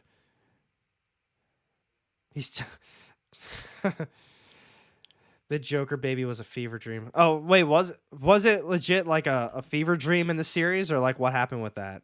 If anyone is reading it, you can. Yeah, I was gonna say I don't know if I want to just spoil it for everybody else, but if that's the case, just message it to me or something. I have no idea what they're doing with this one. The last Joker series I read was the last one. I think it was just called The Joker. Oh, it was just a backup story. Oh shit, that's no biggie then. People made a big deal about they made a whole freaking stink about a backup story. Come on with that. Yeah, actually, I was actually about to ask you that too. Like, really, they had it in their top 5. Taggy Productions, what's going on, buddy? We're almost at the end of DC. It's not really saying much though because this week is super, super light. I just wanted to bring up Monkey Prince again real quick because this is part 4. It's the end of the arc. Some people said it was supposed to be the end of the series, but looking it up and then based on this, it doesn't seem like it's the end of the series. Although they don't have another one listed. So I guess take that for what it is. It might be the end of the series, but they also don't have a trade paperback nor a hardcover referenced as to like coming out next, and they usually have that too. So we'll see what happens with it. Oh, Bermejo. I don't even know if Marvel would allow that crap. Bermejo's artwork is just so... I like his... how do I describe it? Like, not the grittiness of his, but just... It looks so gruesome and awesome. And Marvel at this point in time is just... How do I describe Marvel? It's just like a fucking field of flowers is what Marvel is. Everybody's happy and there's rainbows and sunshine. And everything with Marvel. I don't know. I want a dark story from Marvel. I want something that's just like, I don't know, not cartoonish and not something that's geared towards a younger audience. Someone said it best. I think it was on Friday or maybe even last week. They said we need to bring back, I was going to say Punisher Max, but like the whole Max series. I need that. I need something like that in my life from Marvel to make me want to keep going on with them. Preston says Marvel is Disney, right? It's true. I mean, obviously it's true. But it really is. It's just, I'm not seeing a difference between Disney and Marvel at this point. It's just, it's geared towards the kids. It's geared towards the younger audience. Man, I'm not saying I need something violent in my life from Marvel, but come on. I need something like that. The Ultimate Universe. See, that's the thing, Ouroboros. I would like the Ultimate Universe to come back, but I don't want the current state of Marvel to deal with the Ultimate Universe. It's just not going to be good. I will admit, man, I always say that wrong. I always say Diary Bandit. I don't know why. I'm sorry about that, buddy. The Dairy Bandit. I will say the new Iron Man series is good. Yeah. The Iron Man stuff got pretty adult theme in it, but Tony often deals with addiction, self-destruction behavior. I would agree with that too. When I first read the first issue of the new Iron Man series, I thought, well, shit, it's another Iron Man series with this same thing. Tony Stark just feeling bad about himself. He's dealing with either a loss of money, drugs, or alcohol addiction. It's the same damn thing every single time. This one is a bit different, though, and I'm really enjoying it. They've done a really good job with this mystery, and there's somebody, like, not copying him, but there's someone out there that's trying to ruin his life even more, and they're not only doing that by using some advanced technology, but they're also using his technology, too, like the Stark Corporation shit, and it's fun. It's a very fun read. Will it continue to be good? We'll see how it goes, but so far, like 3 issues deep, I'm really enjoying it. Drunk Gambit was a little promising, but I'm biased because Rogue and Gambit were my jam as a kid. I didn't pick up that issue. I'm not reading anything X-Men. The X-Men world is just, it's all over the place, man. Hickman is bringing back Ultimate. That would be cool. I would definitely be picking it up no matter what, but we'll see how it goes. Ouroboros feel that they need Hickman to be an editor as well. That would be, yeah. Something dark would be awesome for Marvel. Would love a darkish Spider-Man story. Oh, we did. We had Deadly Neighborhood Spider-Man, that garbage-ass series. Oh, my God. That was horrible. I didn't read the whole thing, so I can't say it ended. It got better. But the first 2 issues were really stupid. Peter Regatta, I've only been collecting for about 3 months. I found the big two too complicated to jump into. I'm 56 and I used to collect back in the 70s and 80s. I'm loving the short indie runs. Man, the indies have been on fire, dude. Go back even the last couple of years for indies at this point, and they are really taking hold of just the comic book market, in my opinion. And for the most part, even when the big just kind of speculation boom happened and all these books were selling for a ton of money, the indies didn't really take a hit that hard, in my opinion. But the indies are just, they're doing it. They are doing it. Let's see. K-Bar says Moon Knight and Devil, or I was going to say Devil Dinosaur. Daredevil. Moon Knight and Daredevil are by far the best Marvel books right now. It's not coincidence. That's because they're allowed to do fun ideas with their characters. I do like Daredevil. I've lost a lot of interest in Moon Knight. I think it started off a lot better. I think the ideas in the beginning were much better. I don't think it's nearly as good. I'm tired of the vampire shit. I think it's been vampires for like almost 15 issues or 10 issues at this point, but I'm getting tired of it. And I think that's how they started off this next arc. Actually, I don't remember. Marvel needs to follow how Ewing did Immortal Hulk. And look at Immortal Hulk. Immortal Hulk was so popular. Everybody loved it. And if you look it up on eBay, it's still selling for a nice chunk of money compared to all this other crap from Marvel right now. Marvel and DC got to go back. Nothing super modern. They're making a difference still. Dude, they're not doing... Marvel and DC, they aren't really doing anything. But to continue on super quickly, The Flash 1 Minute War, Start the Clock. This is just issue 790, 791, 792, just to give you guys a heads up. And this is a brand new series. Adventures of Superman, John Kent, issue number 1. Got some cool different covers. It's a light week. I might give it a shot, written by Tom Taylor. There's, people are always hit or miss with him. So we'll see. Thought Murder World was good. See, my thing with Murder World is I read the first issue and I actually really enjoyed it, despite it being very bright and vibrant and kind of cartoonish. I was expecting eventually a Murder World 2. I guess I didn't realize because it was called Murder World Avengers 1. Hold on. I guess I didn't realize that with the name, or maybe it was called Game Over. Or that's the newest one here.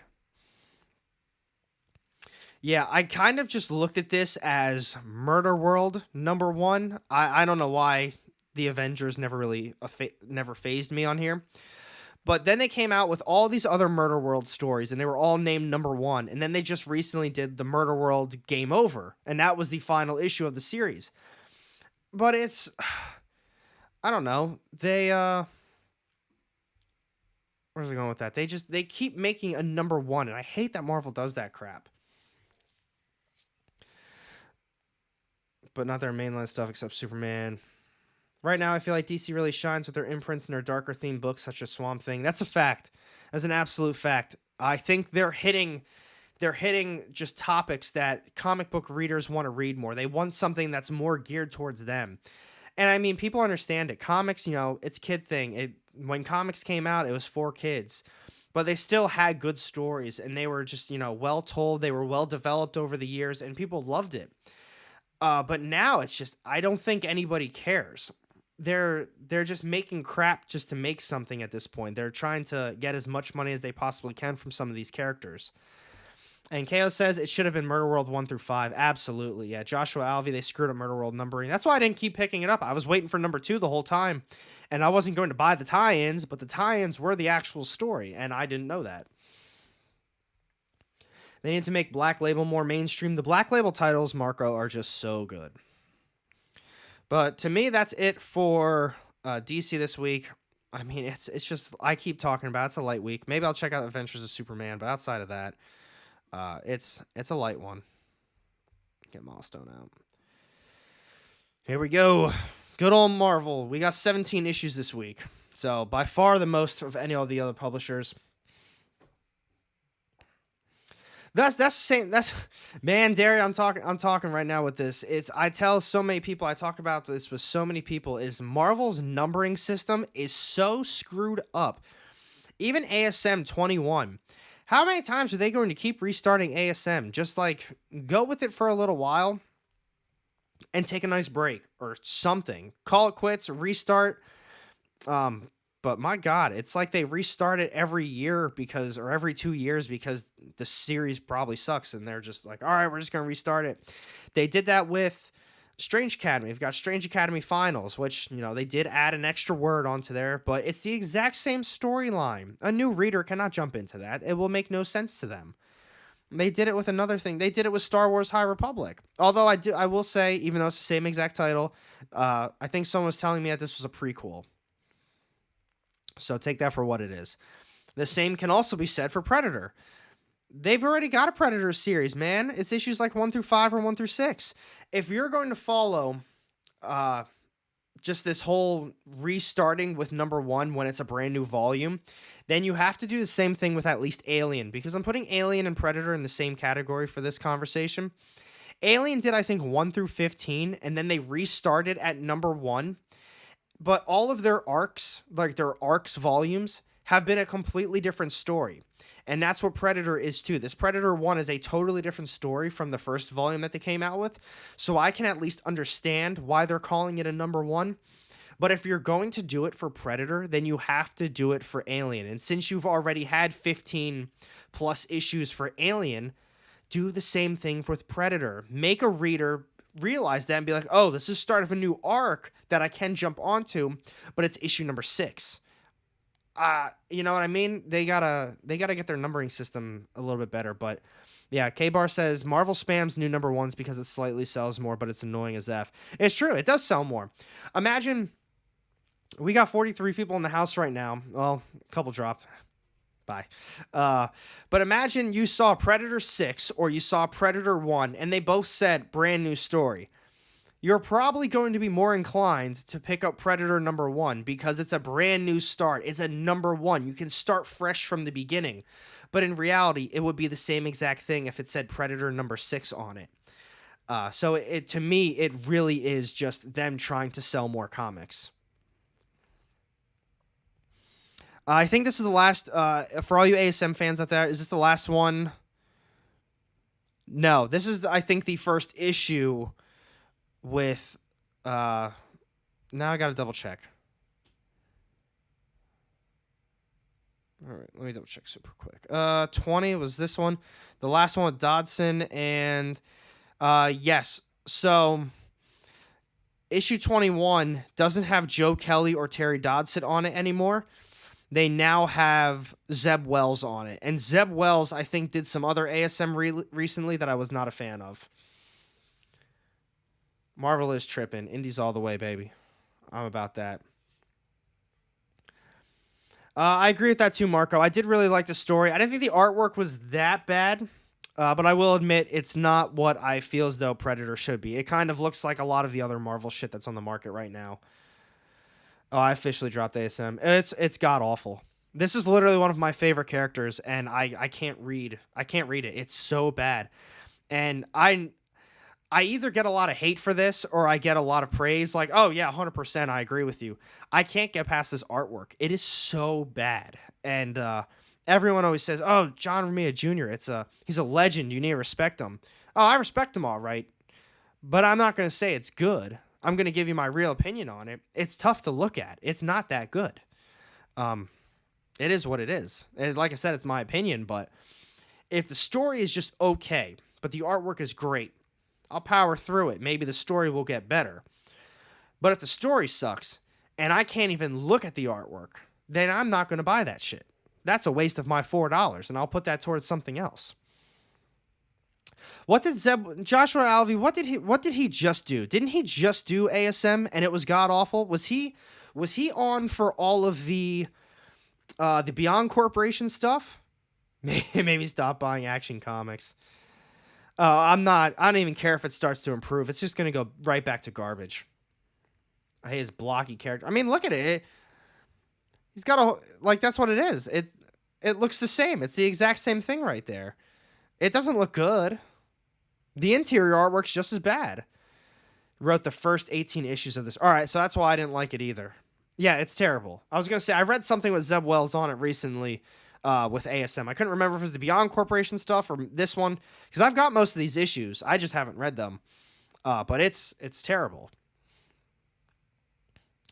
Passionately, I will say that, and that's why I always at least respect artists. It's better than what I can do. There we go, KO. 6:30 news time. All right, buddy. Have a good night, man. Stay safe and enjoy the news. But what I will say, at least with ASM, the covers are awesome. Like that one. Who was on this one? Was that Ivan? Yeah, Ivan Tao. Jesus, like that's a gorgeous cover, folks. Dark Web was a mess, although I didn't finish it, so I can't fully say it was a complete mess. I do really like these covers too, the Disney 100s. I wouldn't recommend putting a lot of money into these, but they are what they are. Speaking of Moon Knight, but not better than I would pay. Yeah, it's my artwork is not better than what his would be, so I respect him in that sense. But it's not good enough that I'd pay for it. Well, let's dance. Sinister Pied Piper plays a deadly tune. So if I can remember, while they still are doing, I think, vampires in this latest series or this latest volume, it started off really good. I was a big fan of the way that this arc started. That's a sweet cover. But I tell you, I am tired of all the vampire shit. Avengers 66, for you Avengers fans, I have no idea how this series is, but this is the final issue of the series, and it is continued in Avengers Forever 15, which I believe is also the end of the series as well. So take that for what it is. I think this one's got... Oh, we got the Alex Ross Timelesses. Oh my god. Now, if we want to talk about some arts... My man Alex Ross has got the arts. I don't understand how... Look at this shit. I don't understand how this man can just paint something like that or draw something like that. That's incredible. Every single thing about this is incredible. Loving your chats. Great stuff. Ah, Peter, I appreciate that, man.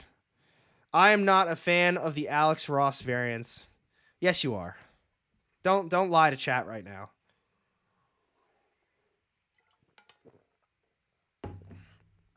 I need... How can you possibly say...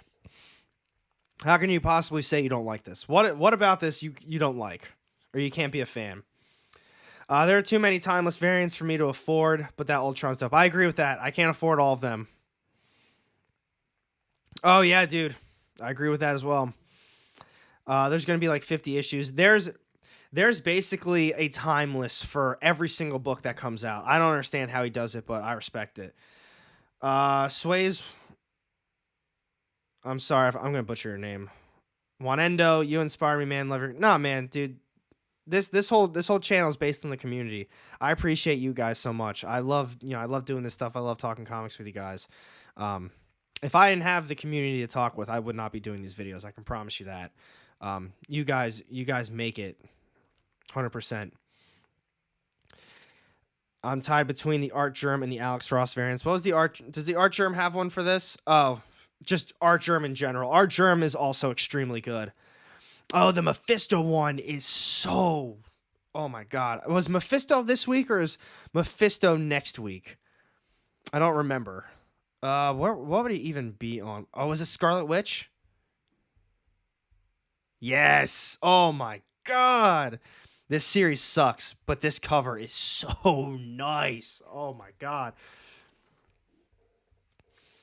Mephisto on its crazy abs. Ouroboros, Mephisto could put up a fight with Red Sonja. 37 Ross Timeless variants this go around. That's too many, man. Well, I can't speak that's too many because he's doing one for pretty much all of the villains. But man, they're good. Some of Ross covers are fire, but then he likes to make his girls butterface. Glenn. The Black Hat one's fire, gnarly as fuck. Yeah, dude, the Mephisto's dope. I can say I can appreciate that comment, Joshua. I wish the timeless covers were spread out a little. I agree with that. They like imagine you want to get not all of them this week, obviously, but there was one for Avengers. There's one for Fantastic Four. Which one was Fantastic Four? Scroll.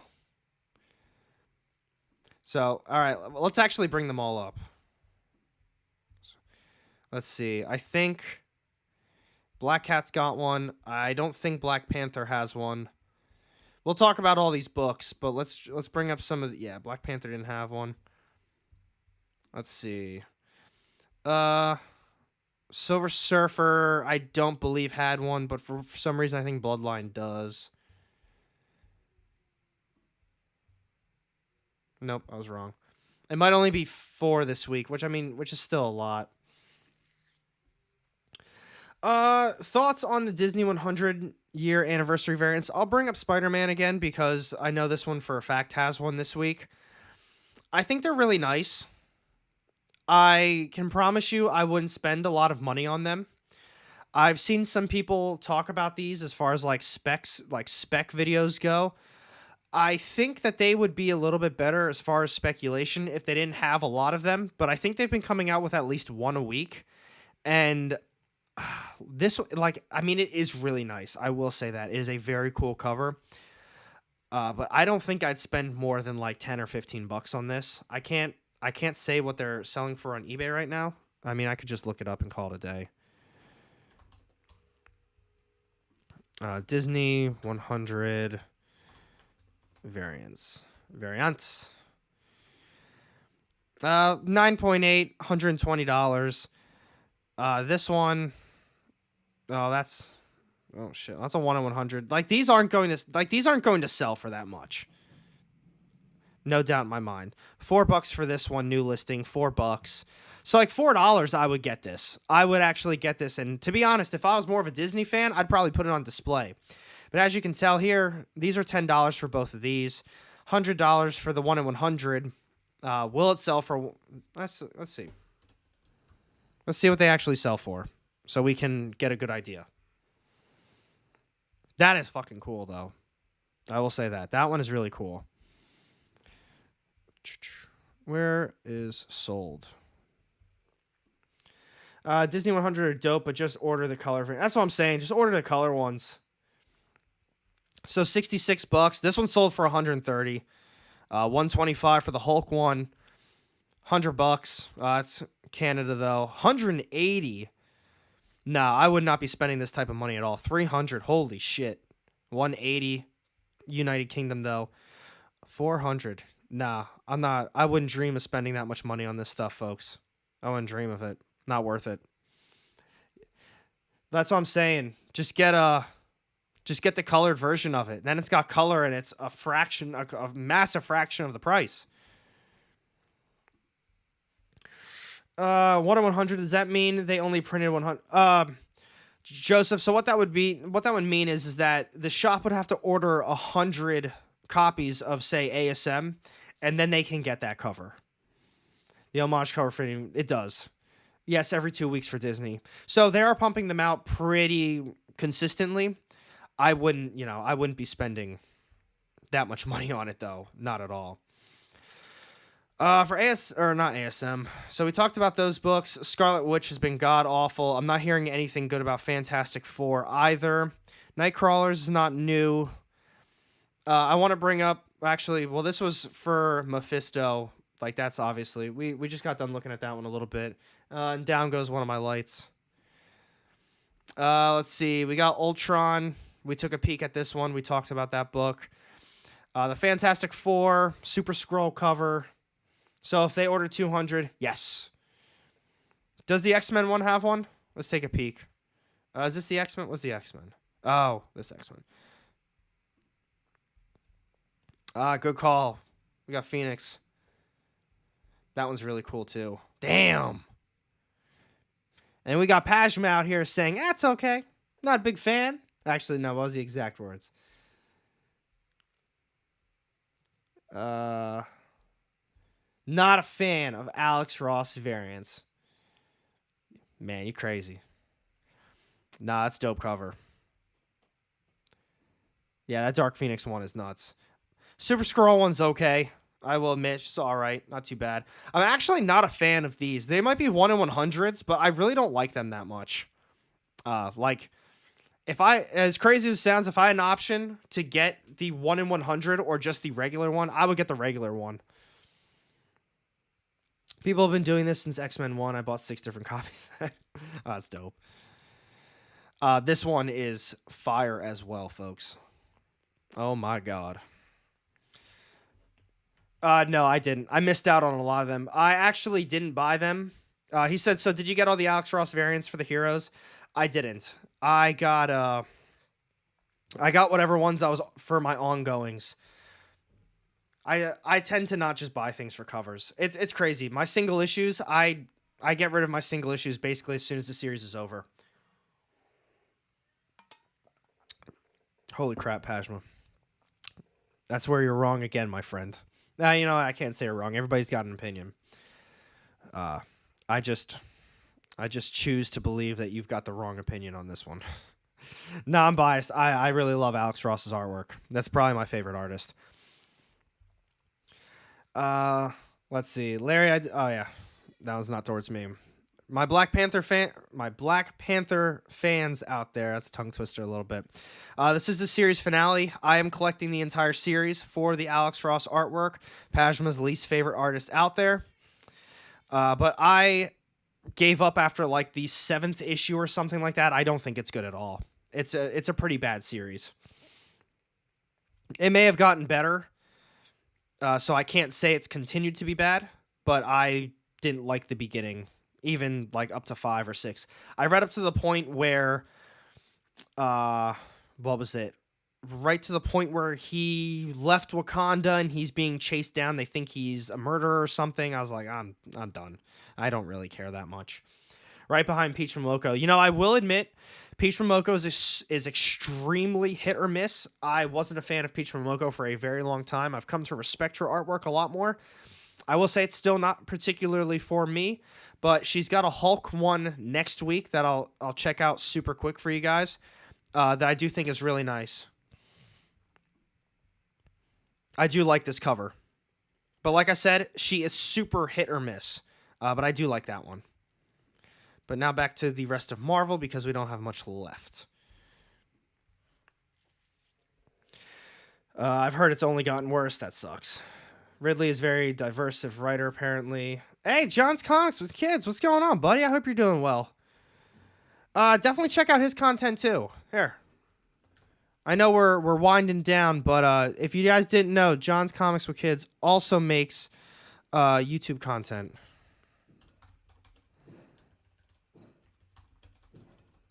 Take a quick peek at his channel.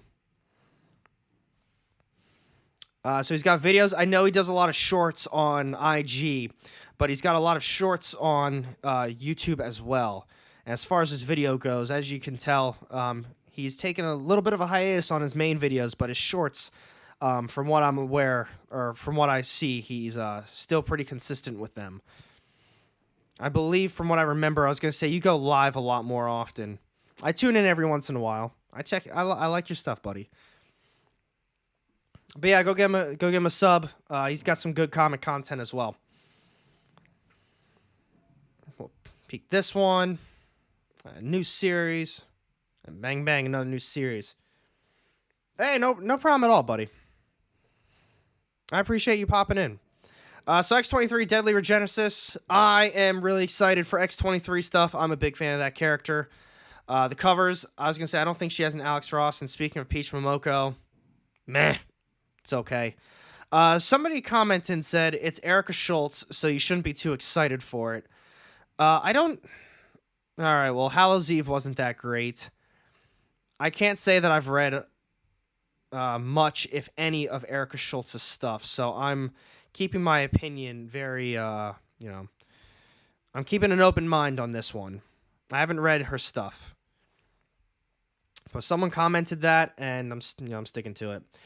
Peter, I gotta go. Appreciate your channel, all the hard work you do to put into it. I know it comes from a place of love. Peace out, my beautiful peeps. Stay safe, buddy. Have a good new comic book day tomorrow. Have a good night, man. But this is going to be hopefully a really good one. I'm really looking forward to it. The covers look pretty sweet. We'll go from there. It's been a while since we had anything with X-23. Oh, it was you. Second Street. I knew it was somebody that I remembered commenting. I remember I was like, It's like I somebody that always comments too. So I'm keeping an open mind on this one. I don't think I've read anything with Erica Schultz outside of Hallows Eve, and it wasn't horrible. It really wasn't good. Everything with ASM right now, I just chalk it up in the same category. Gold Goblin, Red Goblin, who gives a shit? It's probably all going to be bad. I've been loving the way that they've been using Laura in the X-Men run. Oh, so she's at least in the current X-Men run. I'm not reading anything with X-Men. John's Comics with Kids. From what I can recall, I know you're a big X-Men fan. I know you've made a lot of posts with X-Men. I sadly don't read a lot of X-Men, especially the modern stuff. So it's cool that she's in that one. Do you do cards? A new Marvel set comes out tomorrow. Fleer. Oh, shit, do they? I wonder if my shop has it, I'll probably buy some. I don't really do too many cards. I actually do collect Pokemon, though. Not super hardcore. I like to get a booster box for each new set, and even the new sets, I haven't gotten one. I think the latest newest set I got was Silver Tempest. All right, Spitzkoff. Spitzkoff Larry's always got the jokes. He's the fucking he's the troll of the group. No, I'm kidding. He's not a troll. He's a good guy. But he's a prankster with that one. We got a New Mutants series coming out. Definitely wouldn't be getting that one too. Written by Charlie Jane Anders. Wait, Demon Bear from Deadly Neighborhood Spider-Man. Yeah, I'm not gonna be checking that one out. We actually hit on Predator quite hard earlier. It is a really good series though. This is obviously a brand new one.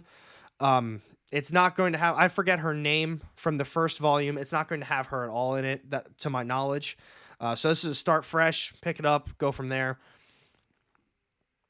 And we just got done talking about that one. Is this series, I do believe, New Mutants with all the classic thrills, best-selling, multiple, blah, blah, blah, blah. Launches a fresh take on the beloved team with rising star Enid Bilam behind the illustrious pencils. Based on that, it kind of sounds like it is. But we can dive a little deeper.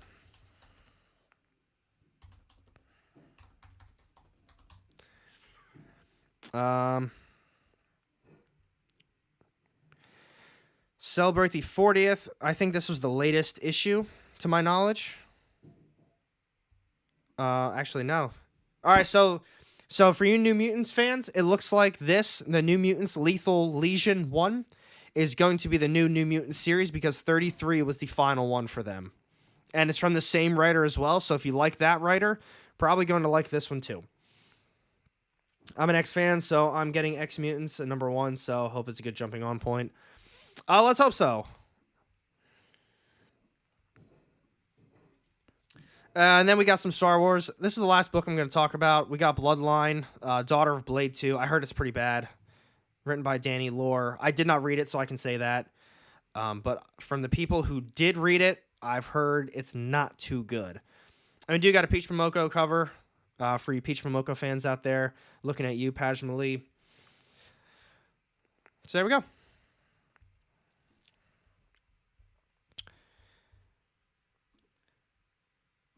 And that, my friends, is all the new comics coming out this week. I hope you enjoyed this live stream. I had a blast talking with all of you guys. Super light week. I think the book that I'm probably going to be looking forward to most is definitely going to be Children of the Black Sun from Ablaze. It's a really good series. If you can find issue number 2 and issue number 1, I highly recommend checking it out. And let me know what you think about it. Other than that, Image is going to be super light. Marvel's obviously having the biggest week of all the different publishers, but even though they're having the biggest week, they're not really coming out with a ton of good stuff. I mean, re-looking at it, the only one that I'm realistically going to get is Predator 1 and then X-23 Deadly Regenesis 1. I'm only grabbing X-23 because I'm a big fan of that character. It's the start of a brand new series. We'll see where it goes. But thank you, chat. Thank you, everybody. I had a blast. I hope you guys had a really fun time as well. We'll see. I'll keep you all posted about what's going to go on for Thursday for the top 10 list, if I'm going to live stream it or if I'm going to do an actual video for it. Either way, it's going to happen at 5 p.m. EST. Either a video's coming out or I'll be live in it. I'll let you know. Friday, 100%. we're going to be doing a live stream. I'm trying to think of something fun to do. We're going to be going over news. I got some videos for us to watch, and we can go from there. If you guys are interested in supporting the channel, I got my Patreon listed down below. You get early access to videos, Discord access as well. Let me know if you have any questions about it. Catch me live tomorrow at 6 o'clock EST on the EXP as well. All of their links are down below in the description. But thank you, everybody. Seriously, I had a blast doing this stuff with you guys, and have a safe night. Have a great new comic book day tomorrow. I'll see you on Thursday.